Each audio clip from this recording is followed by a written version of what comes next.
और geometrical isomerism का यहाँ ज़्यादा कोई यूज़ नहीं है, बट हम लोग थोड़ा बहुत 3 डायमेंशन वाले पार्ट को यूज़ करेंगे। तो जैसे अगर कहीं में इमेजिनेशन का चीज़ होगा तो उसको 2 डायमेंशन में ही एक्सप्लेन करेंगे ताकि चीज़ें क्लियरली समझ में आए। जब भी क्वेश्चन आए तो हम लोगों को तो 2 डायमेंशन में ही चीज़ें सॉल्व करनी है। बट अगर बहुत ज़्यादा 3 डायमेंशन के थ्रू किसी चीज़ को समझना होगा तो वीडियो के थ्रू या फिर किसी एनिमेशन के थ्रू हम नेक्स्ट लेक्चर में उस चीज़ को समझा दिया करेंगे। उस चीज़ का ध्यान रखना। इस लेक्चर में तुमको नोट्स बनाते चले जाना है, इस चीज़ का ध्यान रखना।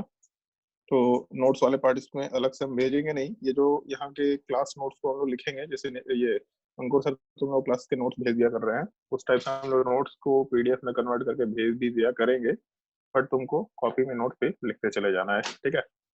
चलो भी ध्यान दो। जैसे सबसे पहले लेक्चर में जब हम लोग आइसोमेरिज्म वाला पार्ट डिस्कस किए थे, उस टाइम पे ऐसा बोला था कि नॉर्मली जब हम लोग आइसोमेरिज्म की बात करते हैं तो वैसे कंपाउंड जिनका molecular property sorry molecular formula same होता है, लेकिन जो फिजिकल और केमिकल और किसी भी टाइप का प्रॉपर्टी है वो डिफरेंट होना चाहिए। जैसा हम लोग आराम से कर रहे थे, तो किसी भी टाइप का प्रॉपर्टी में उस टाइम पे भी मेंशन किया था ऑप्टिकल प्रॉपर्टी भी डिफरेंट हो सकता है।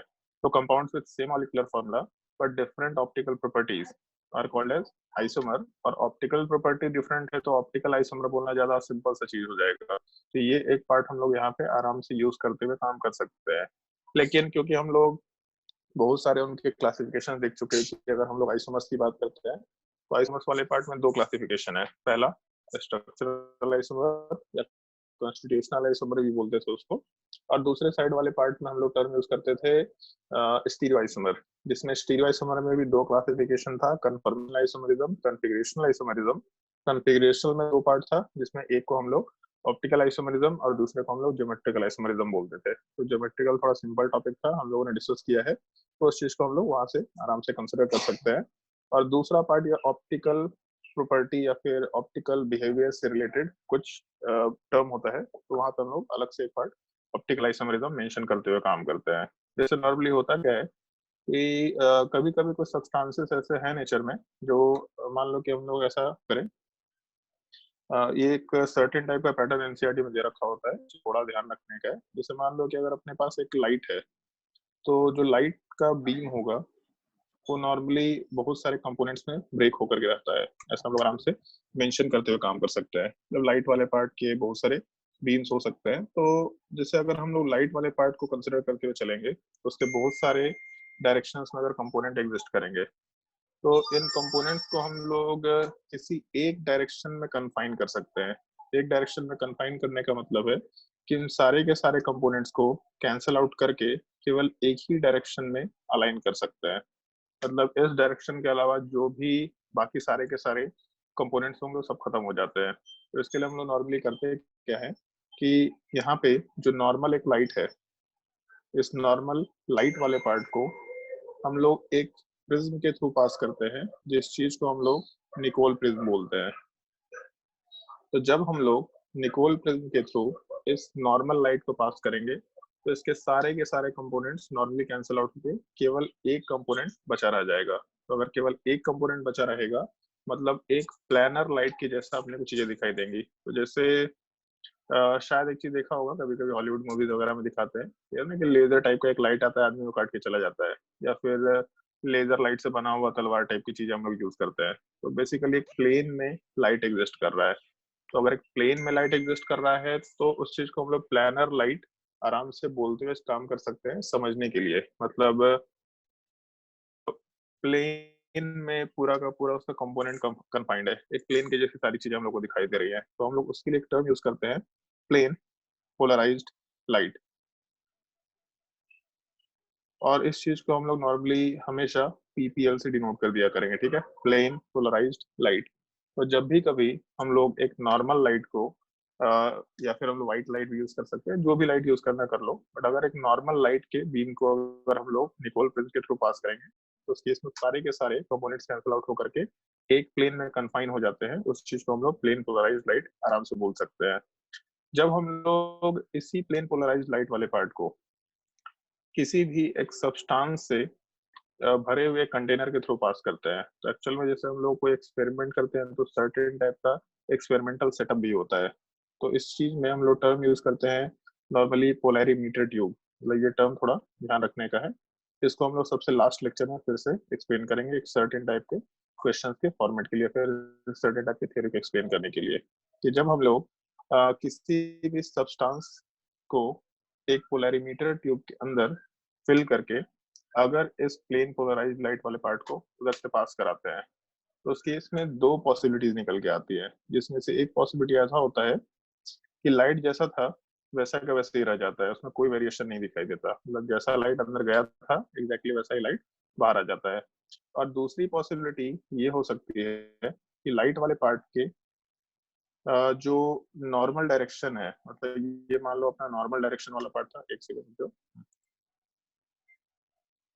हाँ, जैसे अगर मान लो कि ये अपना इनिशियल डायरेक्शन था जिसको डैश लाइन से डिनोट किया है, तो उस केस में हो सकता है कि लाइट वाला पार्ट का जो प्लेन था, वो प्लेन वाला पार्ट आइदर क्लॉकवाइज डायरेक्शन में मूव कर गया हो, या फिर दूसरी पॉसिबिलिटी ये हो सकती है कि उस नॉर्मल कंसिडरेशन वाले पार्ट के हिसाब से जो लाइट का डायरेक्शन है, जो लाइट का जो प्लेन है, वो एंटी क्लॉकवाइज डायरेक्शन में मूव कर गया हो, मतलब ये पॉसिबिलिटीज हो सकता है। तो जैसे जब भी कभी हम लोग एक नॉर्मल प्लैनर लाइट को या प्लेन पोलराइज्ड लाइट वाले पार्ट को पोलैरिमीटर ट्यूब के थ्रू पास करते हैं, तो उस पोलैरिमीटर ट्यूब के थ्रू पास करने पे हम लोग के पास दो पॉसिबिलिटीज आएंगी, आइदर लाइट जैसा था वैसा चला गया, एक पॉसिबिलिटी, या फिर लाइट रोटेट कर गया। तो रोटेट करेगा तो दो पॉसिबिलिटीज, क्लॉकवाइज रोटेट कर गया, फिर एंटी क्लॉकवाइज रोटेट कर गया। अगर कोई रोटेशन नहीं हुआ, जो ऊपर वाला केस है, तब उस केस में हम लोग मेंशन करते हैं कंपाउंड इज ऑप्टिकली इनएक्टिव। मतलब कंपाउंड अगर लाइट को रोटेट नहीं कर पा रहा तो ऑप्टिकली इनएक्टिव कंपाउंड है, या उसी चीज को हम लोग अकायरल कंपाउंड भी बोलते हैं। साइड में वर्ड मेंशन कर रहे हैं, अभी इस थ्योरेटिकल पॉइंट को हम लोग नोट भी कराएंगे, ठीक है। तो कंपाउंड को हम लोग आइदर ऑप्टिकली इनएक्टिव कंपाउंड बोल देंगे या फिर अकायरल कंपाउंड बोल देंगे। और अगर ये दो केसेस हुए, लाइट वाला पार्ट रोटेट हो रहा है, चाहे क्लॉकवाइज रोटेट हो रहा है चाहे एंटी क्लॉकवाइज रोटेट हो रहा है, उससे मतलब नहीं है, लेकिन अगर लाइट रोटेट हो रहा है, तब इस केस में कंपाउंड को हम लोग ऑप्टिकली एक्टिव कंपाउंड बोल सकते हैं।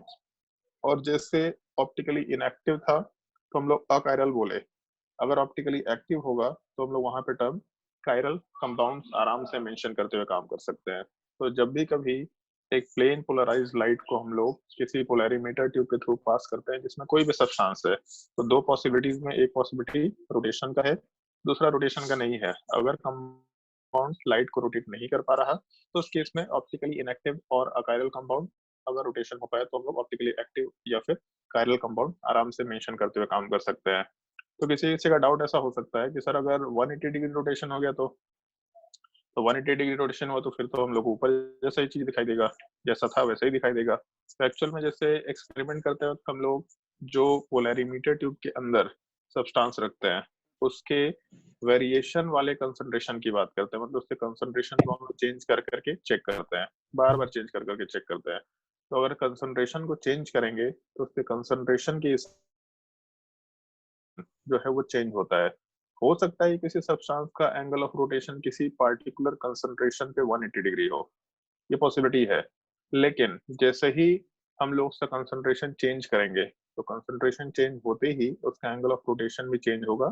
ये सबसे लास्ट टॉपिक होगा कि एंगल ऑफ रोटेशन को हम लोग कैसे कैसे वेरिएशन में लेके जा सकते हैं, तब हम लोग वापस से पोलैरिमीटर ट्यूब वर्ड वहां पे यूज करते हुए काम करेंगे। किसी को यहाँ तक के पार्ट में कोई डाउट है तो पूछ सकता है, नहीं तो फिर डायग्राम नोट कर लो।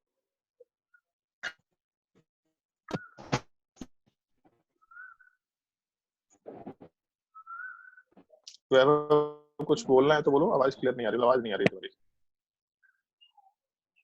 सर वो पोलैरिमीटर ट्यूब में कंटेंट चेंज करेंगे तो नहीं आता समझ। उसको समझना नहीं, अभी क्लियर रख लो। तो कंसंट्रेशन चेंज करेंगे, ये इतना इतना समझने में क्या है भाई, एक डब्बा में तो कंसंट्रेशन नहीं चेंज कर सकता है क्या? नहीं आया समझ में? गजब नालायक आदमी है। एक डब्बा है उसके अंदर कंसंट्रेशन चेंज करना, कभी स्कूल में एक्सपेरिमेंट किया कि नहीं किया है बचपन से आज तक? टाइट्रेशन में कंसंट्रेशन चेंज कर रहे हैं, नहीं आया ऐसा समझ में, ऐसे कैसे कर लिए? मेरा मन कि हम जो डाल चाहे वो कंसंट्रेशन डालेंगे भाई, घटिया घटिया सवाल पूछता है। सर हम नहीं पूछ रहे सर। मोहन पूछा था, मोहन। Yes sir. तो अपना माइक्रोफोन ऑफ करके रख, फिर मेरे को यहाँ दिखाई दे रहा है जो बोलता है उसका माइक्रोफोन ऑन करते तो हुए दिख रहा है। मेरा बंद ही था सर, हम अभी ऑन किए। ना भैया, पहले से ऑन था तेरा, दिख नो रहा था सर, मेरे को स्क्रीन पे। बंद था सर।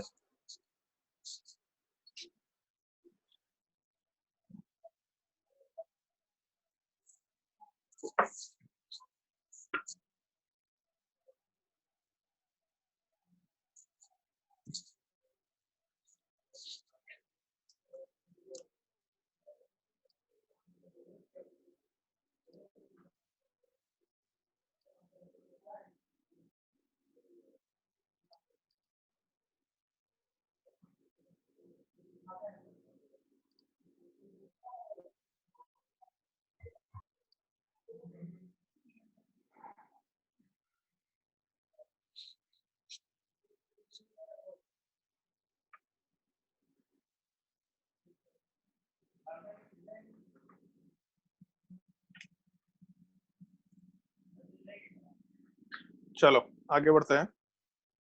जैसे डायग्राम वाला जो पार्ट दे रखा हो तो ठीक ही है, इसको हम लोग एक्सप्लेन भी कर सकते हैं आराम से, ज्यादा कुछ ऊपर नहीं कर रहे हैं। इसमें जैसे जो पॉइंट लिखा है ऑप्टिकली एक्टिव कंपाउंड और ऑप्टिकली इनएक्टिव कंपाउंड, तो हम लोग उसी चीज को बस थ्योरेटिकली मेंशन कर रहे हैं। पॉइंट नोट करते जाओ जो बोल रहे हैं।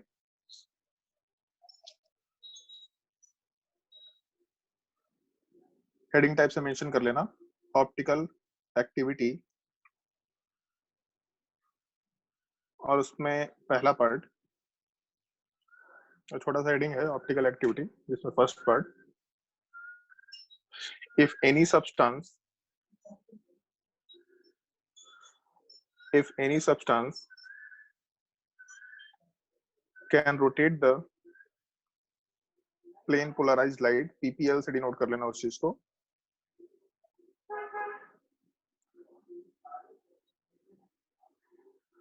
can rotate the PPL, then it is called as optically active,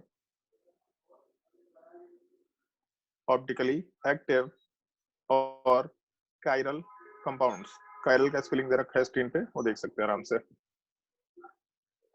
optically active और chiral compounds।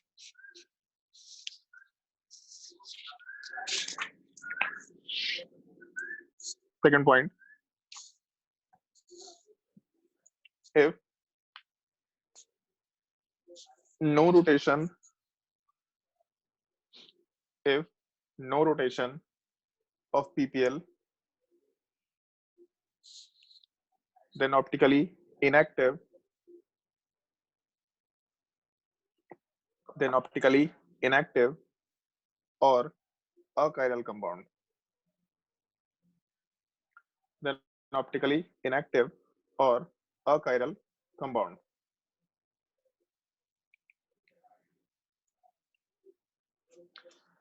और इसमें एक और पार्ट है, जैसे अगर मान लो रोटेशन हो रहा है, तो जैसे ऊपर दिख रहा है तुम लोग स्क्रीन में, रोटेशन में दो पॉसिबिलिटी डिस्कस कर रहे थे हम लोग। क्लॉकवाइज रोटेशन हो सकता है या फिर एंटी क्लॉकवाइज रोटेशन हो सकता है। इसका मतलब लाइट के रोटेशन से एसोसिएटेड दो पार्ट अपने पास एग्जिस्ट कर रहा है। तो अगर दो पार्ट एग्जिस्ट कर रहा है तो हम लोग दो डिफरेंट टाइप के क्लासिफिकेशन की बात भी कर सकते हैं। अगर कोई भी कंपाउंड को राइट साइड में रोटेट करता है, मतलब कोई भी कंपाउंड प्लेन पोलराइज्ड लाइट को अगर क्लॉकवाइज रोटेट करता है, तो उस केस में हम लोग उस चीज को डेक्स्ट्रो रोटरी कंपाउंड बोलते हैं। और इस चीज को हम लोग स्मॉल डी से भी डिनोट कर सकते हैं, या इस चीज को हम लोग प्लस साइन से भी डिनोट कर सकते हैं। मतलब कभी भी किसी कंपाउंड के आगे प्लस दे रखा है, जैसे अगर मान लो ऐसा ब्रैकेट में +2 ब्यूटेनॉल, तो इसका मतलब ये है कि हम लोग यहाँ पे डेक्स्ट्रो रोटरी कंपाउंड की बात करते एक काम कर रहे हैं। एक ये पार्ट अभी नोट मत करना है इस चीज को। और दूसरा पार्ट हम लोग एंटी क्लॉकवाइज की बात कर सकते हैं। तो एंटी क्लॉकवाइज वाले पार्ट में अगर रोटेशन होता है तो इस चीज को हम लोग नॉर्मली लीवो रोटरी कंपाउंड्स बोल सकते हैं। और इस चीज में हम लोग स्मॉल एल से इस चीज को डिनोट कर सकते हैं। इस चीज का थोड़ा ध्यान रखना कि हम लोग कैपिटल वर्ड यूज नहीं करेंगे, कैपिटल एल या कैपिटल डी यूज नहीं करेंगे, उसका मतलब कुछ और होता है। हम लोग हमेशा स्मॉल डी और स्मॉल एल वाला पार्ट यूज करते हुए चलेंगे। और जैसे क्लॉकवाइज रोटेशन वाले पार्ट को अगर हम लोग प्लस से डिनोट कर रहे हैं, एंटी क्लॉकवाइज वाले पार्ट को हम लोग आराम से माइनस से डिनोट कर सकते हैं। इसीलिए इस कन्वेंशन का थोड़ा ध्यान रखना। तो उसमें जैसे मेंशन कर लो 2 types, of optically active compounds. Two types of optically active compounds. Rishikesh अपना वीडियो बंद करके रखो भाई.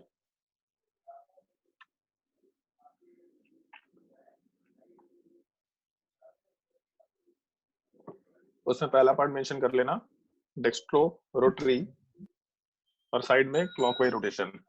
जो ऊपर पूरा पार्ट दे रखा है इस चीज को नोट कर लो. क्लॉकवाइज रोटेशन मतलब डेक्स्ट्रो रोटरी कंपाउंड, जिसको हम लोग डी से भी रिप्रेजेंट कर सकते हैं और प्लस साइन से रिप्रेजेंट करते हैं. और दूसरा एंटी क्लॉकवाइज रोटेशन, इस केस में लीवो रोटरी. रोटेशन मेंशन कर लेना, क्लॉकवाइज रोटेशन और anti clockwise rotation. Small L या फिर नेगेटिव. सौम्य कोई डाउट है?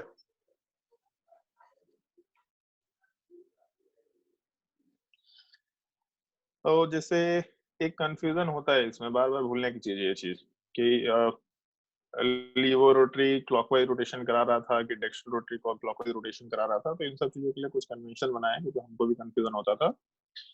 लेफ्ट साइड में अगर एरो जा रहा, ठीक है, तो एल हो जाएगा. ठीक है, तो राइट साइड वाले पार्ट को हम लोग आराम से डी बोल सकते हैं. मतलब लेफ्ट साइड में एरो गया तो एल हो गया, तो राइट वाला के लिए ऑप्शन एक ही बचा कि हम लोग वहां पे आराम से डी वर्ड यूज करते हुए काम कर सकते हैं. तो जो लीवो रोटरी वाला पार्ट है वो लेफ्ट साइड हो जाएगा, एल एल. और डेक्स्ट्रो रोटरी वाले पार्ट में आराम से हम लोग डी मेंशन करते हुए काम कर सकते हैं. नोट लिख करके पॉइंट मेंशन करो.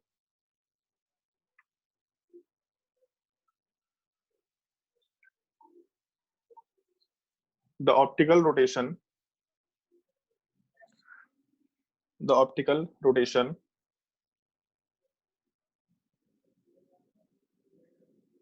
that is the compound is D or L,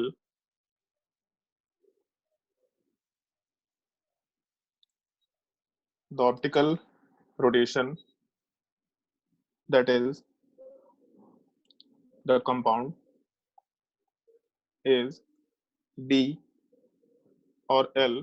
D और L का मतलब डेक्स्ट्रो और लिवो, sorry, can be determined experimentally only. Can be determined experimentally only.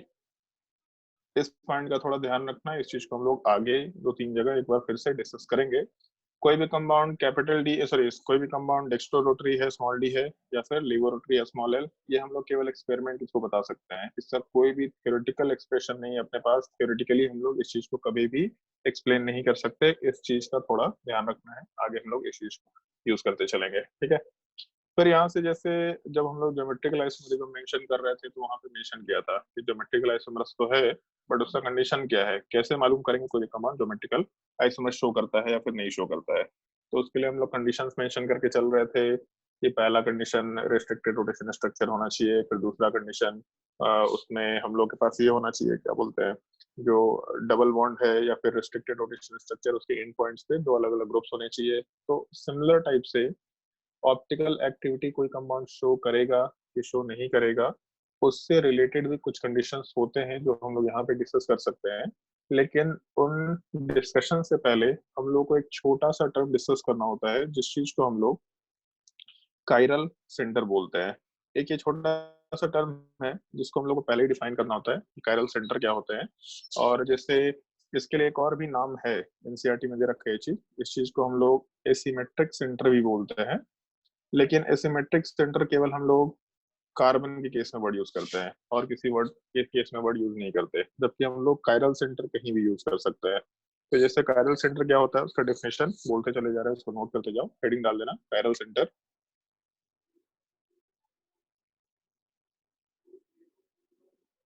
और डेफिनेशन नोट करते जाओ. When an atom is sp3 hybridized,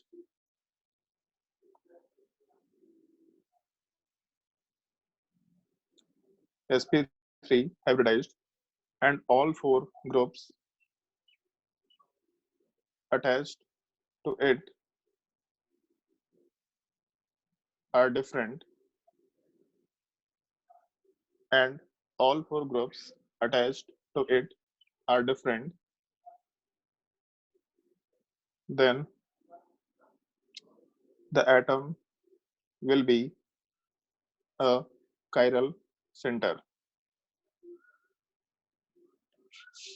Then the atom will be a chiral center.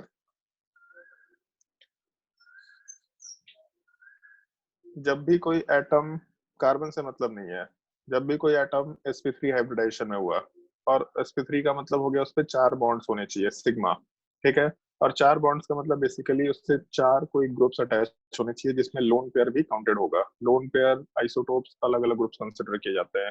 तो जब भी कोई एटम अगर रहा जिसका हाइब्रिडाइजेशन sp3 है, और अगर उस एटम से 4 ग्रुप्स जो अटैच्ड होंगे वो सारे डिफरेंट हैं, तब उस केस में उस एटम को हम लोग कायरल सेंटर आराम से बोल सकते हैं। और उसी में पॉइंट मेंशन कर लेना, कायरल सेंटर्स या chiral carbon atom is also called as asymmetric centre, जो ऊपर मेंशन कर रहे हैं हम लोग।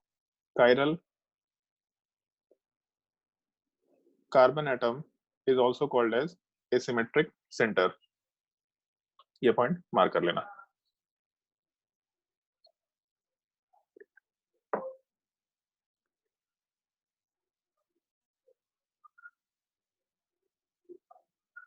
तो जैसे इसको सिंपल तरीके से ऐसा एक्सप्लेन कर सकते हैं, मान लो एक्स करके कोई एटम है अपने पास, तो एक्स वाले पार्ट के साथ हम लोग के पास 4 बॉन्ड्स होंगे।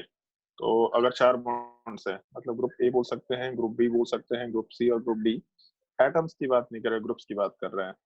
अगर एटम sp3 हाइब्रिडाइज्ड है, इसके अलावा कोई हाइब्रिडाइजेशन नहीं होना चाहिए, और उस पे चारों के चारों ग्रुप्स अलग है, तो इसका मतलब फिर हम लोग इस एक्स एटम वाले पार्ट को आराम से कायरल सेंटर बोलते हुए काम कर सकते थे। तो जैसे हम कुछ क्वेश्चंस कराएंगे कायरल सेंटर आइडेंटिफाई करने को लेकर के, तो अपने आप से चीजें समझ में आनी शुरू हो जाएंगी।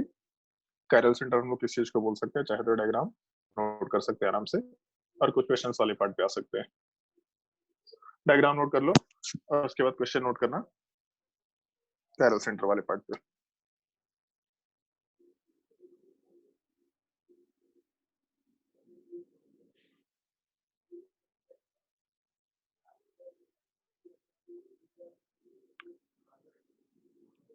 चलो भाई क्वेश्चन नोट करो।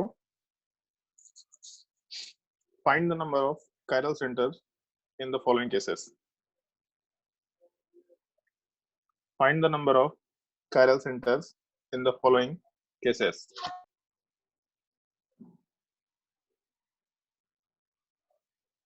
इसमें सबसे पहला क्वेश्चन मान लो एग्जांपल के तौर पे हम लोग CH4 लेकर के चलते हैं। अगर तो CH4 वाले पार्ट में जैसे हम एक्सप्लेन करें इस चीज को, जैसे अगर CH4 को कंसिडर करेंगे तो कार्बन के ऊपर टोटल 4 हाइड्रोजन्स हैं। तो हाइब्रिडाइजेशन कार्बन का sp3 है, लेकिन चारों ग्रुप सेम है। अगर चारों ग्रुप सेम है तो कायरल सेंटर एक भी नहीं होगा, आराम से हम लोग 0 कायरल सेंटर मेंशन करते हुए काम कर सकते हैं। मान लो ये कंपाउंड होता है CH2Cl2, तो CH2Cl2 वाले पार्ट में भी कार्बन के ऊपर 2 हाइड्रोजन और 2 क्लोरीन है। इसका मतलब यहाँ पे भी हाइब्रिडाइजेशन sp3 है, लेकिन उसके बाद दो दो ग्रुप सेम है। तो अगर दो दो ग्रुप सेम टाइप के हैं तो हम लोग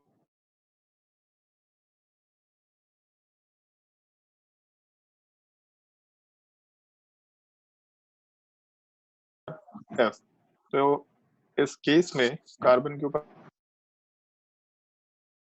एक हाइड्रोजन है, एक Cl है, एक ब्रोमीन और एक क्लोरीन वाला पार्ट। तो इस कार्बन का हाइब्रिडाइजेशन sp3 दिख रहा, और जो चारों बेस्ट है वो चारों ग्रुप्स अलग दे रखे हैं। भाई अपना बैकग्राउंड बंद करके रखा करो भाई, तो फोन ऑफ नहीं रखेगा तो क्लास से बाहर निकाल देंगे। रज, सोनाली, माइक्रोफोन ऑफ रखो। sp3 है, उसके बाद चारों ग्रुप्स अलग है।